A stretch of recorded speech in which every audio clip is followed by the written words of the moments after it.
히브리서 6장 1절에서 2절까지 말씀 함께 읽겠습니다. 그러므로 우리가 그리스도의 도의 초보를 버리고 죽은 행실을 회개함과 하나님께 대한 신앙과 세례들과 안수와 죽은 자의 부활과 영원한 심판에 관한 교훈의 틀을 다시 닦지 말고 완전한 대로 나아갈지니라. 아멘. 요즘 우리 가족은요, 한두 달 전에 본토에서 도착한 딸 리디아 가족과 함께 참 재미있게 지내고 있습니다. 이전에 누가 그랬어요. 같이 있으면 안 좋을 거라고 그렇게 말씀을 했는데, 그러나 그렇지 않더라고요. 딸과 사위 그리고 손자가 합류해서 함께 사니까 물론 조금씩 조절을 해야 되는 부분도 있지만은 전체적으로 볼 때는 참 좋은 것 같아요. 어쩌면 앞으로 한 3, 4년 또 3, 4년 어쩌면 더 욕심이 생기네. 한 5, 6년 정도 더 살면 좋겠는데 이렇게 함께 지내게 될 것이 참 가슴이 벅찹니다. 아마도 이것이 우리 온 가족이 한 집에서 함께 같이 살아보는 마지막 기회가 되지 않을까라는 생각에서 최대한으로 의미 있는 시간을 보내려고 합니다. 리디아는 오하이오주에서 교회에서 대학생 사역을 담당했었어요. 하와이에 돌아와서도 리디아는 자기보다 한 10살 정도 어린 영어권 대학생들에 대한 관심이 많습니다. 이 학생들은 리디아가 우리 교회에서 고등학교 다닐 때에 우리 교회 주일학교 학생들이었어요. 리디아가 때로는 선생님으로 가르치기도 했던 그런 아이들입니다. 어제 토요일에 대학생들 한 12명이 우리 집에 모였어요. 모두가 다 우리 교회에서 주일학교 또는 중고등부를 일부 거쳐간 학생들입니다. 아직 우리 교회에 남아서 신앙생활을 하고 있는 몇몇 학생들도 있고요. 그러나 대부분은 여러 해 전에 교회를 떠난 학생들입니다. 이제는 자기들을 가르치던 리디아가 이제는 젊은 엄마가 되어서 하와이에 와서 함께 만나자고 하니까 다들 그렇게 모이게 되었습니다. 학생들은 그동안 서로 어떻게 지냈는지 대화를 나누었고요. 그 가운데는 어렵고 힘든 일을 겪었던 학생들도 없지 않아 있었습니다. 그리고 지금은 무엇을 하고 있으며 앞으로의 계획에 대해서도 서로 대화를 하는 그런 시간을 가졌어요. 그동안에 교회와 멀리 떨어져 살았던 학생들이 이번 기회로 다시 신앙생활로 컴백하는 그런 계기가 되기를 간절히 바라고 있습니다. 저도 참 여러 해 만에 이 학생들을 만나니까 얼마나 반가웠는지 모릅니다. 모두들 다 너무나 늠름한 모습들이었어요. 근데 그 중에 남학생들 3명은 도무지 제가 누군지 알아볼 수가 없는 거예요. 다른 아이들과는 제가 곧바로 알아보고 인사를 반갑게 나누었는데 이 3명에게는 너무너무 제가 모르는 그런 사람들 같아서 그렇게 할 수가 없는 거예요. 그래서 굉장히 미안했습니다.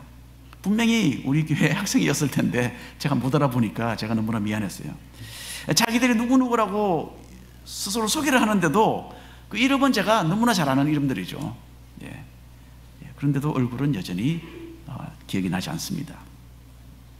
제가 너무나 잘 알고 있는 이름들이었고 또 제 기억 속에는 이 아이들의 5, 6년 전 그 모습만이 딱 간직되어 있구나라는 것을 제가 그때 깨닫게 되었습니다. 이 옛날 얼굴들을 지금 장성한 대학생들의 얼굴에서 찾아보려고 했는데 그것은 가능하지 않았어요. 이 아이들은 중고등학교 때의 모습을 뒤로하고 이제는 완전히 전혀 다른 알아볼 수 없는 그런 정도로 어른으로 다 성장을 해버렸더라고요. 육신적인 이런 성장이 있는 것처럼 우리 신앙인들은 영적으로도 성장해야 합니다. 그런데 이 부분에서 우리는 모두 다 참 어려워합니다. 1년, 2년 또는 10년, 20년 교회 경력은 계속 쌓여가는데 신앙의 성장은 참 부진하고 변화가 없는 우리 자신들을 발견하게 되는 것입니다. 이렇게 신앙의 제자리 걸음을 하는 가운데 우리는 하나님의 뜻을 알고 순종하는 데는 참 여전히 어린아이로 남아 있습니다. 이것은 우리 같은 현대 신앙인들만이 당면하고 있는 문제만은 아니에요. 처음 교회가 시작되었던 초대교회 시대에도 이렇게 신앙의 성장이 부진했던 경우들이 있었습니다. 오늘 읽는 히브리서 6장을 통해서 여기에 나오는 인물들을 한번 생각해 보면서 우리 자신들의 영적인 상태를 한번 진단해 보고 신앙의 성장을 위하여 새로운 도약을 해보는 그런 기회를 얻게 되기를 간절히 바랍니다. 1번 함께 읽겠습니다. 영적인 성장. 죄인이 예수님을 믿고 구원을 받은 후에 주님을 닮아가는 그 과정을 신학적으로 성화라고 합니다. 그렇게 져간다는 뜻이죠. 물론 하나님 보시기에는 우리는 모두 예수님의 피로 씻어서 신분적으로는 거룩한 하나님의 백성이 되었습니다. 하지만 동시에 우리는 살아가면서 성령의 음성에 순종하고 지속적으로 예수님의 성품을 닮아가야 하는 이 성화의 과정을 밟아가게 되는 것입니다. 히브리서 5장에서 저자는 유대인 기독교인들이 이미 오랫동안 예수님을 믿는 신앙생활을 해왔음을 말했습니다. 그리고 이제는 신앙적으로 장성해서 선생들이 되어서 다른 사람을 가르치기까지 할 그런 시기가 되었지만 여전히 너희들은 갓난 아이들의 모습을 벗어나지 못하고 있구나 라고 지적을 했습니다. 이 사람들은 신앙의 성장이 없는 영적인 침체 상태에 있었던 것입니다. 히브리서 오늘 본문 말씀 6장 1절 2절 말씀 한 목소리로 다시 읽겠습니다. 그러므로 우리가 그리스도의 도의 초보를 버리고 죽은 행실을 회개함과 하나님께 대한 신앙과 세례들과 안수와 죽은 자의 부활과 영원한 심판에 관한 교훈의 틀을 다시 닦지 말고 완전한 대로 나아갈지니라. 본문 말씀은 신앙의 가장 기본적인 것을 여기에 언급하고 있죠. 여기에 기록된 것은 대부분 우리 교회에서 세례자 교육을 할 때에 다루는 내용들입니다. 세례자 교실에서 초신자들은 하나님이 누구신지 배우는 거죠. 또 죄에서 회개하는 것은 또 무엇인지 요거에 대해서 배웁니다. 또 세례가 무엇인지 함께 우리가 생각해 봅니다. 그리고 이 땅에서의 생명이 끝나면 죽어서 나중에 부활하는 것, 또 하나님 앞에서 우리가 서는 것, 그리고 하나님 우리의 삶을 평가하실 것이라는 것, 이 모든 내용들을 우리가 세례자 교실에서 다루게 되는 겁니다. 이런 가장 기본적인 신앙의 내용에 대해서 교육을 받고 믿음을 고백하는 사람을 우리는 세례를 주는 겁니다.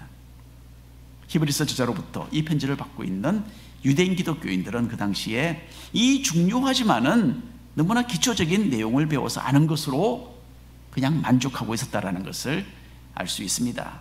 여러분, 이런 신앙은 머리로만 알고 있는, 머리로만 이해하는 그런 신앙이었어요. 하나님의 뜻을 알아서 삶에 적용하는, 순종하는 믿음이 실제적인 믿음이 아니었던 거예요. 그러니까 예수님의 성품을 닮아가는 이 성화의 과정에서 뒤떨어지고 있었고, 이 사람들은 영적인 변화나 발전이 없는 침체된 신앙이었습니다. 얼마 전에 저희 가운데 어떤 분이 웃으면서 이런 말을 하셨어요. 이제 본토에서 딸 가족이 왔으니까 앞으로는 설교 가운데 손자 이야기를 많이 하시겠네요. 그렇게 어떻게 보면 불평 아닌 불평을 하셨어요. 그래서 그 말을 듣고 제가 약간 조심스러워졌어요. 될 수 있으면 우리 가족 이야기는 설교 가운데 하면 안 되겠다, 그렇게 생각을 했는데 오늘은 어쩔 수 없이 손자 이야기를 제가 하나 해야 되겠습니다. 손자 리바이는 이제 거의 2살이 되어 갑니다. 그래서 요즘에는 얼마나 이 지능적인 성장이 빠른지 몰라요. ABC를 해서 쭉 알파벳을 알고요. 숫자도 다 이제는 압니다. 1, 2, 3, 4 해서 10까지 알았는데, 처음에는 1, 2, 3에서 10까지 하더니 이제는 20, 30, 40, 그래서 20, 30, 40까지 막 이렇게 숫자를 다 읽을 수 있어요. 리바이가 제일 좋아하는 것 중에 하나는 시계놀이입니다. 시계놀이. 리바이는 탁상용 전자시계를 보고 숫자를 읽는 것을 참 좋아해요. 그래서 지금 몇 시냐라고 물어보면 가령 말해서 11, 19 그렇게 대답을 해요.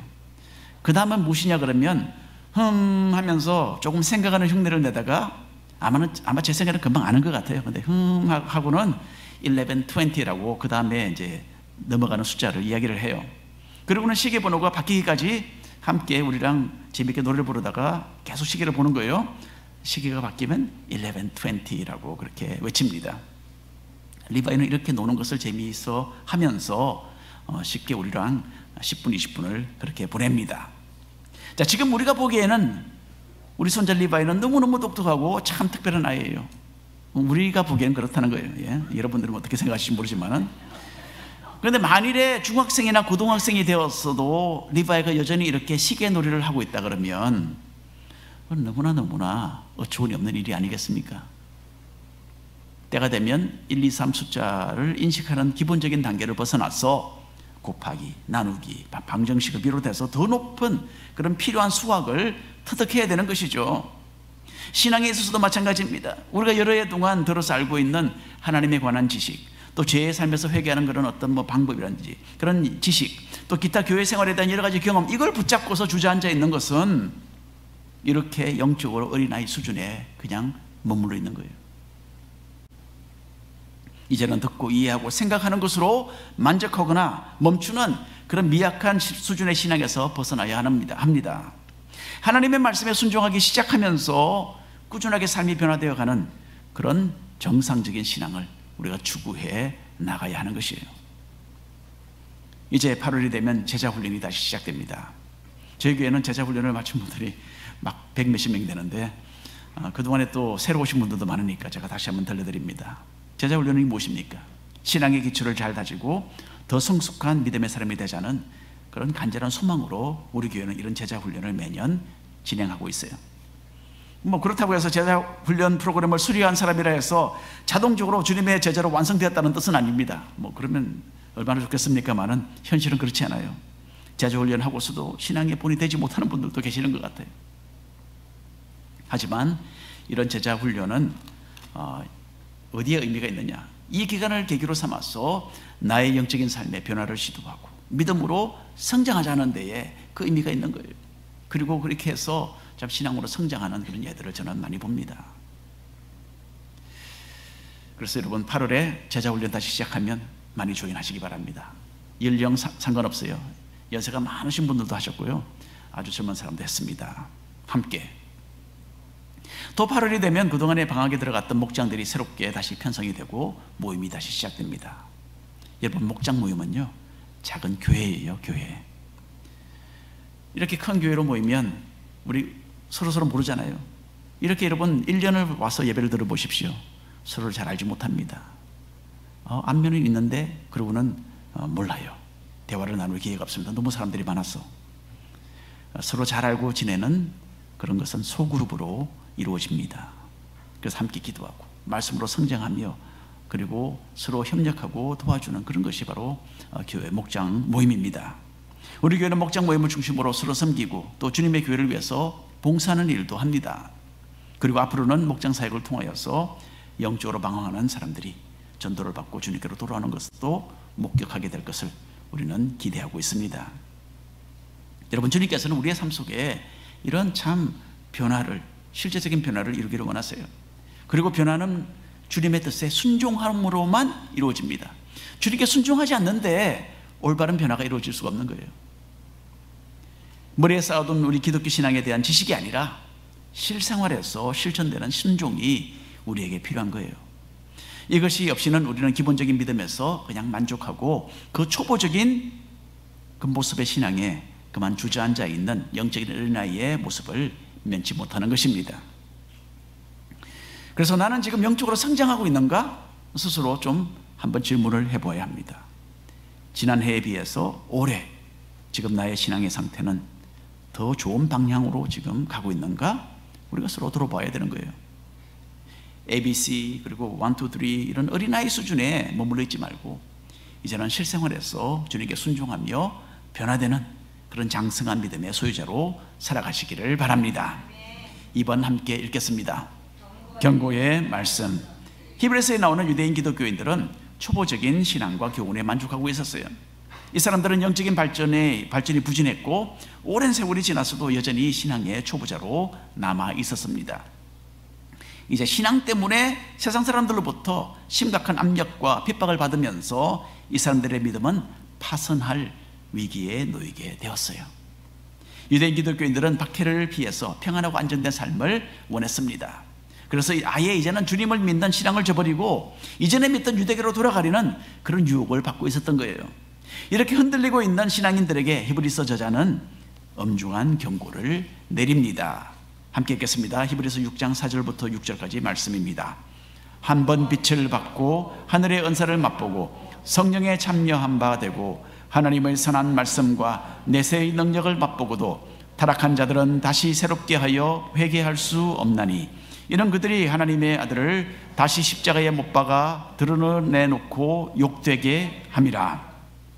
여러분 지금 읽은 이 말씀은 성경에서 가장 다루기 힘든 구절 중에 하나입니다. 무엇이 그렇게 어렵겠습니까? 무엇이 문제입니까? 자, 우리는 진정한 믿음을 가진 사람들은 모두 하나님의 자녀가 되었고 이미 사망에서 생명으로 옮겨서 천국의 백성이 된 것으로 그렇게 알고 있습니다. 그런데 이 구절에서는 진정한 신앙인으로 보이는 어떤 사람들이 믿음을 저버리고 멸망을 받는 그런 경우를 여기서 말하고 있는 거예요. 여기서 빛을 받았다는 것은 세상의 어둠을 밝히시는 예수님의 진리의 말씀을 받았다는 것을 의미합니다. 복음이죠. 하늘의 은사를 맛보았다는 것은 하나님께서 주시는 선물을 받아 누린다는 이야기죠. 이 사람은 성령의 은혜도 경험했고 복음의 말씀도 들어서 은혜를 받은 사람입니다. 그런데 이런 사람이 믿음을 버리고 타락한다면 다시는 회개해서 하나님과의 관계를 새롭게 하지 못한다 라고 그렇게 적혀 있어요. 하나님의 자녀인데 어떻게 이렇게 신앙을 잃어버리고 또 구원을 잃어버릴 수가 있을까? 이건 어떤 예외적인 일인가? 이게 쉽지 않은 문제입니다. 여러분, 어쩌면 여러분들도 중고등부 학생 생활을 할 때에, 신앙생활을 할 때에 가끔 이런 문제를 가지고 고민했는 적이 있는지 모르겠는데 저는 그랬습니다. 중고등부 학생으로 있을 때에 자주 우리 학생부에서 대두되었던 주제가 하나 있었는데 그것은 용서받지 못하는 죄입니다. 어떤 아이들은 자기가 큰 죄를 지었는데 그것이 주님께로부터 용서받지 못하는 죄가 아닐까? 그래서 성령을 모독하는 그 죄가 이게 아닐까? 그래서 막 고민을 하고 그렇게 했던 그런 경우들이 있었어요. 그런데 예수님을 부인하기까지 했던 베드로를 용서해 주신 주님을 생각해 보면 용서받지 못할 죄 그렇게 쉽게 범할 수 있는 것이 아닌 것 같은 그런 마음들이 드는 거예요. 아마도 완전히 주님을 저버리고 끝까지 회개하지 않는 경우가 아닐까? 그게 바로 용서받지 못하는 죄가 아닐까? 저는 그렇게 그냥 생각을 합니다. 히브리서 6장으로 돌아와서 믿음을 저버리고 타락한 사람에 대한 이 해석은 주로 두 가지로 나누어집니다. 장로교와 침례교 신학자들은 대부분 이 사람은 신앙인인 것처럼 보였지만은 진정으로 믿는 사람은 아니었다, 그렇게 해석을 합니다. 신앙인처럼 그렇게 함께 올려 살았지만은 믿음을 저버리고 멸망을 받았다라는 이야기입니다. 그런데 감리교 신학자들은 이 사람은 진정한 신앙인이었고 하지만 믿음을 저버리고 구원도 잃어버렸다, 그렇게 이야기를 합니다. 어느 쪽이 정답인가 확실하게는 모르는 거죠. 오로지 주님만이 아십니다. 그런데 결국 이 한 가지는 분명해요. 변하지 않는 사실은 끝까지 믿음을 붙들고 이기는 사람만이 진정한 신앙인이다라는 이게 바로 진리입니다, 여러분. 히브리서 저자도 바로 이 부분을 강조하기 위해서 이렇게 경고의 말을 하고 있는 것입니다. 끝까지 믿음을 붙들고 있어야만 진정으로 하나님께 구원받는 신앙인이다라는 거죠. 저자는 여기에 또 한 가지 예를 또 곁들여서 설명을 합니다. 히브리서 6장 7절 8절 말씀 함께 읽겠습니다. 땅이 그 위에 자주 내리는 비를 흡수하여 밭 가는 자들이 쓰기에 합당한 채소를 내면 하나님께 복을 받고, 만일 가시와 은근키를 내면 버림을 당하고 저주함에 가까워 그 마지막은 불사람이 되리라. 농부가 밭을 갈아서 씨앗을 뿌렸습니다. 그리고 그 위에 비가 충분히 내려서 잘 기르실할 수 있는 참 적합한 상황이 만들어졌어요. 그런데 이 밭에서 사람이 먹을 수 있는 채소가 생산될 수도 있고, 이 똑같은 밭이 쓸모없는 가시와 잡초를 낼 수도 있는 거죠. 만일에 채소를 내고 음식을 만들어낸다면 하나님의 복을 받는 밭이 될 것이고, 만일에 가시를 낸다면 이 밭은 결국 불에 태워질 것이다 라고 합니다. 예수님께서 씨 뿌리는 자의 비유를 하셨는데 그것과 좀 비슷한 그런 한 가지 예입니다. 하나님께서는 우리에게 복음을 듣고 깨닫도록 또 믿도록 참 엄청난 복을 내려주셨어요. 우리가 가지고 있는 믿음이 하나님의 허락하신 복입니다.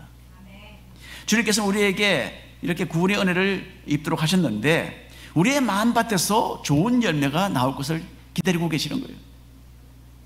주님께서 원하시는 믿음과 순종의 열매 우리 맺어야 합니다. 그렇게 해서 칭찬받는 진정한 하나님의 백성들로 살아가시기 바랍니다. 3번 함께 읽겠습니다. 권면의 말씀. 자, 지금까지 히브리서 저자는 영적인 발전이 없이 초보적인 그런 신앙이 머물러 있는 유대인 기독교인들의 문제를 지적했습니다. 그리고 진정한 믿음을 붙잡아야 한다라는 것을 강조하기 위해서 엄중한 경고도 했습니다. 이제 저자는 흔들리지 않는 진실된 신앙생활을 위해서 권면의 말씀을 전달하고 있습니다. 6장 11절 12절 말씀입니다. 함께 읽겠습니다. 우리가 간절히 원하는 것은 너희 각 사람이 동일한 부지런함을 나타내어 끝까지 소망의 풍성함에 이르러 게으르지 아니하고 믿음과 오래 참음으로 말미암아 약속들을 기업으로 받는 자들을 본받는 자 되게 하려는 것이니라. 어떤 회사에 25년 동안 일을 해온 직원이 있었다고 합니다. 이 사람은 이 회사에서 똑같은 일을 25년 동안 똑같은 회사에서 변함없이 해왔어요. 그런데 다른 사람에 비해서 자기 월급이 좀 그리 대단하지 않은 거예요. 이 사람이 하루는 속이 상해서 사장에게 가서 불평을 했다고 합니다. 나는 이 직장에서 25년의 경험이 있는 사람인데 왜 나를 제대로 알아보지 못하느냐. 나는 더 나은 월급을 받을 자격이 있습니다 라고 말했다고 해요. 그때는 사장이 그 말을 듣고 이렇게 대답을 했다고 합니다. 당신은 25년의 경험이 있는 것이 아니라 단 하나의 경험을 25년 동안 반복한 것뿐이요. 신앙에 있어서도 아무런 발전이 없이 그냥 제자리 걸음을 25년 동안 계속할 수도 있습니다. 지금까지 해온 믿음의 생활, 그 수준에 안주하고 더 이상은 전진하지 않는 그런 마음의 자세를 가리킵니다. 여러분, 이런 영적으로 나태한 모습을 주님께서는 결코 기뻐하지 않으세요. 요한계시록 3장에 있는 말씀 함께 읽겠습니다. 내가 내 행위를 아노니 내가 차지도 아니하고 뜨겁지도 아니하도다. 네가 차든지 뜨겁든지 하기를 원하노라. 네가 이같이 미지근하여 뜨겁지도 아니하고 차지도 아니하니 내 입에서 너를 토하여 버리리라. 예수님께서 라오디게아 교회를 향하여 하신 엄중한 말씀입니다. 라오디게아 교회는 자기들이 신앙생활에 있어서 이 정도는 괜찮겠지라고 생각을 하고 있었어요. 그리고 자기들의 영적인 빈곤과 영적으로 불거워선 것과 영적으로 눈먼 자기 스스로의 그 상태를 제대로 깨닫지 못하고 있었던 거예요. 어쩜 우리 가운데 그런 상태에 있는지도 모르겠습니다. 이 정도는 괜찮겠지라고 생각하고 있는데 사실은 굉장히 미달되는 그런 신앙의 수준, 바로 우리의 모습이 아닐까요? 주님께서는 이 사람들의 미지근한 그 신앙을 아주 강력하게 꾸짖으셨어요. 영적인 나태함에서 깨어나서 분별하지 않는다면 버림을 받을 것이다. 그렇게 여기서도 경고하고 계십니다. 그래서 여러분, 하나님께서 산타 할아버지처럼 호호호 그냥 항상 그저 좋으신 분만은 아니다는 것을 알아야 합니다. 만약에 하나님께서 이래도 좋고 저래도 좋고 다 괜찮다라고 쉽게 넘어가지고 그래 너도 구원받고 너도 그렇게 하자, 우리 좋은 거 좋은 거다, 이것은 여러분 엄청난 오해입니다. 하나님은 거룩한 재판관이세요. 온 우주를 만드시고 이 온 우주를 소유하신 분이세요. 그리고 우리의 생명의 주인이 되십니다. 주님께서는 거룩하시고 우리의 잘못을 책망하시고 우리가 회개해서 삶의 방향을 재조정하라고 요구하시는 분이세요. 그리고 자신의 백성들이 올바른 믿음의 길을 가도록 때로는 징계도 내리시는 분이세요. 그러니까 여러분, 우리는 어떻게 해야 합니까? 하나님께서 좋은 말로 하실 때 들어야 되는 거예요. 그렇지 않으면 우리 징계를 받게 되어 있습니다. 우리 모두에게는 믿음 생활에 있어서는 노력하고 하지 않고 또 편안하게 지내고 싶은 그런 마음들이 다 있어요. 저를 포함해서 게으름을 좀 부리고 싶은 그런 마음들이 있는 거예요. 근데 보면 이 세상에서 나의 관심을 끄는 부분에 있어서는 시간과 열정, 물질까지도 다 해서 우리가 투자할 수 있습니다. 내가 골프에 관심이 있다 그러면 그게 모든 것을 시간을 바치고 하루 종일 그 골프에 대해 생각을 하고, 그리고 가장 좋은 그런 어떤 도구를 골프 채를 사서 그냥 할 수 있어요. 그런데 주님께서 우리에게 원하시는 영적인 성장에 대해서는 별로 관심을 가지고 싶지 않은 거예요. 그냥 지금 이대로 그냥 이 상태가 좋은 거예요. 이게 문제입니다, 여러분. 하나님께서는 우리의 죄를 씻어주시고 천국을 상속받는 백성으로 삼아주셨어요. 이것은 상상을 초월하는 엄청난 하나님의 선물입니다, 우리에게. 이런 큰 은혜, 구원의 은혜를 얻은 우리는 게으르지 않고 열심을 다하여서 믿음 생활을 하는 것이 마땅해요.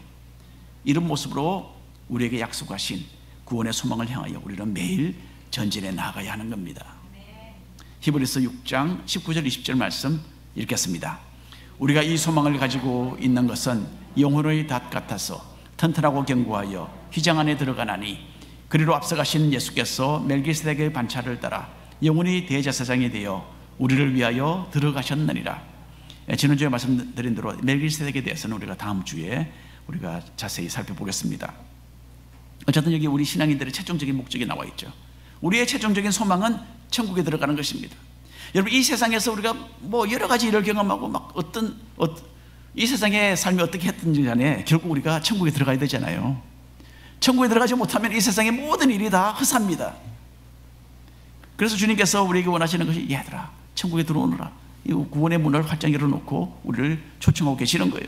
천국에 들어가서 하나님과 함께 거하는 것이 우리의 목적입니다, 여러분. 그것이 우리의 소망이에요. 그래서 우리는 천국에서 하나님께서 주시는 영생을 누리면서 지내게 될 것입니다. 이 천국의 소망은 영혼의 닷과 같다는 거죠. 그래서 우리의 믿음이 흔들리거나 좌우로 치우치지 않도록 붙들어준다고 그렇게 오늘 말씀에서 이야기합니다. 제가 신학교 다닐 때에, 벌써 오래됐네요, 그렇죠?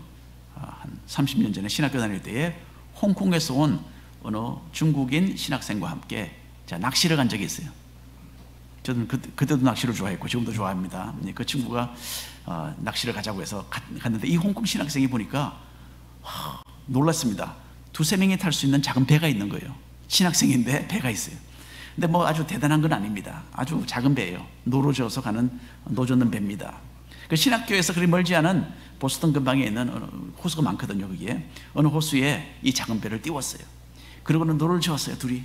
그리고 호수 중앙에 딱 도착을 해서 거기서 둘이 다 낚싯줄을 탁 던졌습니다. 근데 그날은 마침 바람이 좀 세게 불었어요. 여러분, 호숫가에 배를 띄워놓고 바람이 불면 어떻게 되는지 아세요? 배가 바람에 밀려서 떠내려가요. 예. 호수는 가만히 잔잔하지만은 그 바람 때문에 배가 밀려서 이 육지로 그냥 가게 됩니다. 그 바람 때문에 호수 한쪽으로 그냥 배가 그냥 끝까지 밀려가는 거예요. 그래서 노를 저어서 호수 중앙에 지점에 겨우 배를 갖다 놓으면 금방 또 바람에 밀려서 얕은 곳으로 돌아오는 거예요. 그렇게 한두 시간 바람과 씨름을 하고 나니까 힘이 다 빠지고, 물론 낚시는 되지도 않고, 그렇게 해서 낚시를 접고 기숙사로 돌아왔던 적이 있습니다. 낚시는 실패였어요. 고기는 한 마리도 잡지 못했습니다. 간혹 그런 때도 있어요. 고기를 못 잡는 때도 있습니다. 여러분, 그때 우리에게 필요했던 것이 하나 있죠. 무엇이 필요했을까요? 묵직한 닻이 필요했던 거예요. 물 아래 깊은 곳에 닻을 내려놓았다면 그렇게 바람에 밀려서 떠내려가지 않았을 거예요. 초대교회 당시에 히브리서를 받아서 읽고 있던 유대인 기독교인들도 험난한 핍박의 바람으로 인해서 중심을 잃고 떠내려갈 그런 위기에 처해 있었던 것입니다. 이 사람들에게 필요했던 것은 천국의 소망을 굳게 붙잡는 이 믿음을 새롭게 하는 것이었어요. 이렇게 영적인 시선으로 천국의 상급을 바라보는 것은 영혼의 닻이 되어서 요동하지 않는 믿음을 유지하도록 한다라고 오늘 말씀에서 이야기합니다. 이와 같이 갖가지 시험과 유혹과 환난이 찾아와도 영혼의 닻을 단단히 내려놓으면 우리는 요동하지 않습니다. 이 닻은 천국을 상속받을 것이다. 우리는 천국의 백성이다. 우리는 천국을 향해 가고 있다. 이 소망을 이야기하는 겁니다. 이 믿음을 이야기하는 거예요. 우리는 주님께서 예배하신 하늘나라를 바라보면서 우리가 가야 할 그 신앙의 항로에서 벗어나지 말아야 하는 것입니다. 인생의 바다에는 풍랑이 일기도 하고요, 또 그 센 파도가 우리를 위협하기도 합니다. 생활이 갑자기 어려워지기도 하고, 때로는 몸에 예상치 않았던 문제가 생기기도 합니다.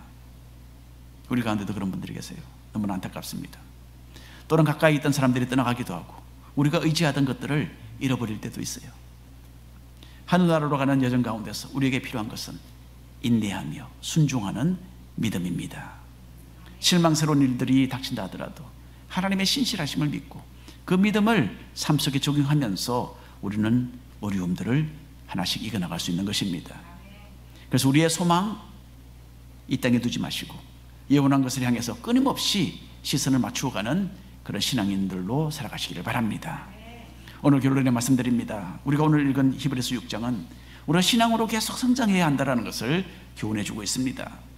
머리로만 아는 신앙은 초보적이고 그리고 영적으로 어린아이와 같은 그런 신앙입니다. 이것 가지고 대단하게 생각하지 마십시오.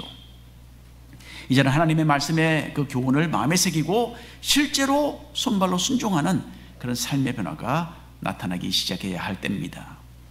이런 살아있는 확실한 믿음이 기반이 되어 있지 않는다면 시험이나 예상치 못한 그런 어려움이 신앙의 풍파로 들이닥칠 때에 파산할 수 있는 거예요. 하나님께서 우리를 위해서 예비하신 천국을 바라보면서 이 세상과는 점점 더 멀어지고 주님을 하여 더욱더 뜨거운 열정을 가지는 것이 정상적인 믿음입니다. 성장하는 믿음이란 변화가 있는 믿음이라는 것을 기억하시기 바랍니다. 지금의 상태에 머물러 있지 마시고 분명한 결단을 내려서 주님께서 지금 마음속에 기억나게 해주시는 것, 그곳 순종하기 시작하는 그런 삶을 살아가시기를 축원합니다. 기도합니다. 하나님 아버지, 우리의 참 미약하고